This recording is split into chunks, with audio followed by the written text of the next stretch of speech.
గుత్తులు గుత్తులు కాసింటాయి.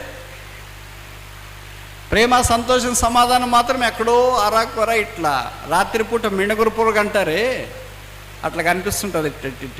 అది ఎక్కడ ఉంటుందో కూడా తెలియదు.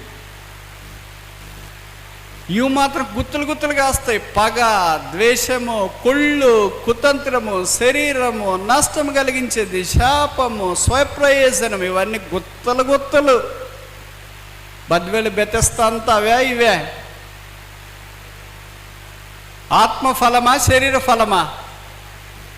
నేను ఈ మాట అంటే మీరు అనొచ్చు, ఆదివారం అంతా ఆత్మఫలమే బ్రదర్, ప్రేమ, సంతోషం, సమాధానం తిరిగి. అయ్యో బ్రదర్, సోమవారం నుండి శనివారం దాకా శరీర కార్యములు స్పష్టమైనవి. అవేవనగా అందాస్. ఎప్పుడు పైనుండి వచ్చే జ్ఞానం ప్రభు మనకు అనుగ్రహించి ఆత్మఫలం తీసుకొని వచ్చేటట్టు చేస్తాడు.